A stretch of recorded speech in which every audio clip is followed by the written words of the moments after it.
Everybody, welcome back to my channel. This is Marshika और आप सबका बहुत सारा स्वागत है कृधा की पाठशाला में।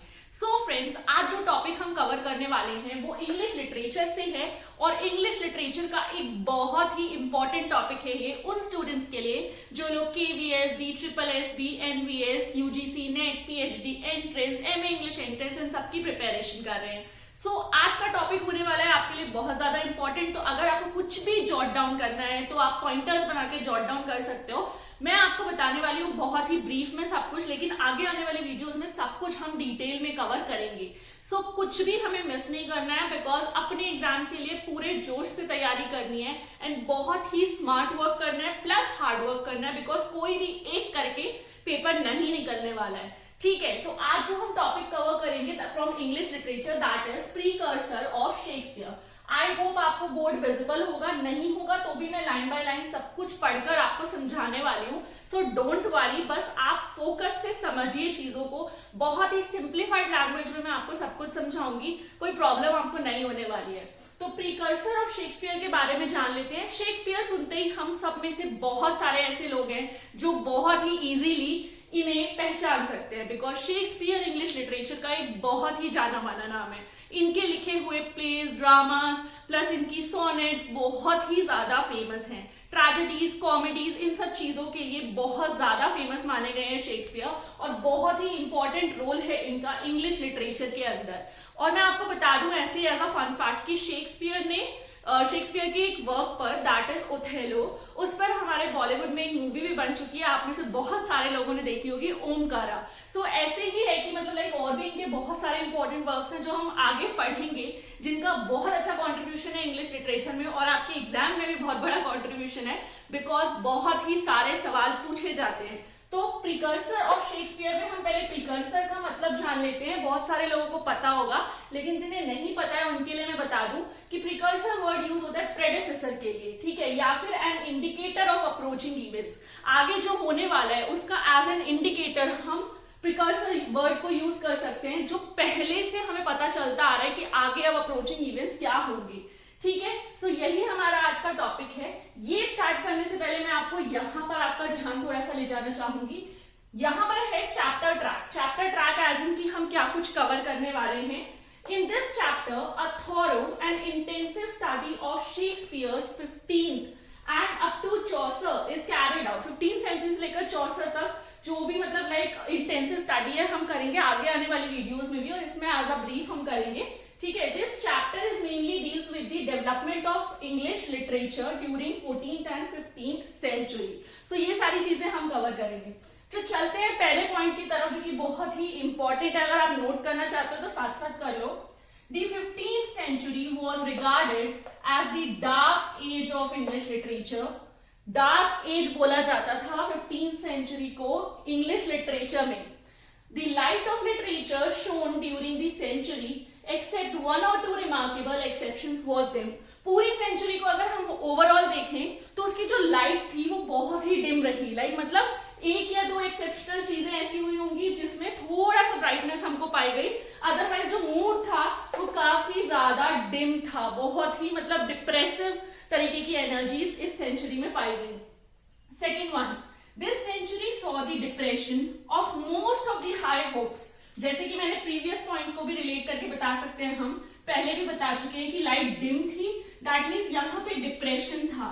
जो डिप्रेशन था वो किस चीज का था, बहुत सारी हाई होप्स टूटती थी, एस्पिरेशंस टूटती थी with which the previous century had abounded. और यही सारी हाई होप्स एंड एस्पिरेशंस जबकि इससे प्रीवियस सेंचुरीज में बहुत ही ज्यादा मात्रा में थी, दैट इज बहुत वेल्दी इनफ था वो जो सेंचुरी था। लेकिन इसमें आपको बहुत सारा डिप्रेशन दिखेगा, डिम एनर्जीज दिखेंगी।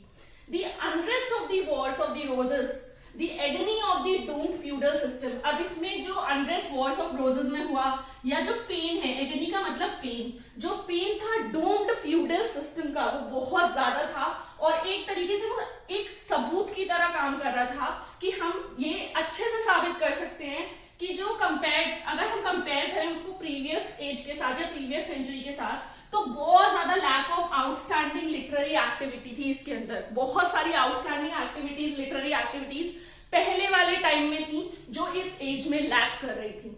सो ये एक तरीके का मैंने आपको ब्रीफ इंट्रो दिया कि प्रिकर्सर ऑफ शेक्सपियर में ये कुछ जो मतलब एक तरीके का मूड था या एज का एक सिनॉप्सिस है, वो कुछ इस तरीके से था। लेकिन धीरे धीरे सब कुछ डेवलप हुआ, धीरे धीरे सब कुछ डेवलप हुआ। अब हर एक एरा या हर एक सेंचुरी, हर एक एज में कुछ इंपॉर्टेंट रोल प्ले करने वाले बहुत ही इंपॉर्टेंट पीपल होते हैं, पर्सन होते हैं।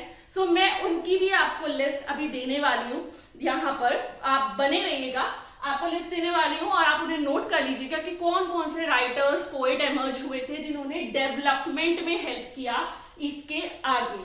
ठीक है, होपफुली आपको ये टॉपिक अच्छे से समझ आ गया होगा। अगर आप कुछ भी नोट डाउन करना चाहते हो तो आप नोट डाउन कर सकते हो, अदरवाइज मैं स्क्रीनशॉट्स दूंगी अपने इंस्टाग्राम पेज पर, तो आप इंस्टाग्राम पेज फॉलो कर सकते हो। कृधा इंस्टीट्यूट ऑफ स्टडीज के नाम से मेरा इंस्टाग्राम पेज है, वहां पर जाकर आपको इसका स्क्रीनशॉट मिल जाएगा, तो आप अपनी लैंग्वेज में नोट्स फॉर्म कर सकते हो। फ्रेंड्स, बात कर लेते हैं कुछ इंपॉर्टेंट कंट्रीब्यूटर्स की। जैसे कि मैंने बताया था कि I am gonna give you a list, तो ये है एंटायर लिस्ट, ये आप नोट कर सकते हो, ये भी आपको इंस्टाग्राम पेज पे मिल जाएगी। So development of literature during the 14th and 15th century, उसमें जिन जिन लोगों ने इंपॉर्टेंट रोल प्ले किया था उसमें से कुछ मोस्ट इंपॉर्टेंट लोगों के नाम यहाँ पर आपको मिलेंगे, प्लस उनका जो टाइम बीइंग है वो भी आपको देखने को यहाँ पर मिल रहा है। दी फॉलोइंग लिटरेरी फिगर्स, क्योंकि लिटरेचर में जो भी इंपॉर्टेंट कॉन्ट्रीब्यूटर्स होते थे उनको यूजुअली लिटरेरी फिगर्स के नाम से जाना जाता है। So the following literary figures made significant contribution to the development of the literature. Significant means important, तो मोस्ट इंपॉर्टेंट कॉन्ट्रीब्यूशन जिन लोगों का था ये उन लोगों के नाम हैं। आप प्लीज इन्हें नोट करना मत भूलना, बिकॉज एग्जाम में बहुत बार पूछा जाता है। इनको भी, इनके जो इंपॉर्टेंट वर्क्स हैं वो भी मैं आगे आने वाली वीडियोस में शेयर करने वाली हूँ। So don't forget to subscribe channel. और ये देखो, चलो स्टार्ट करते हैं list. First one is sir John Mandeville. ये 1300 से लेकर 1371 तक यहाँ पे इन्होंने अपना कॉन्ट्रीब्यूशन दिया था।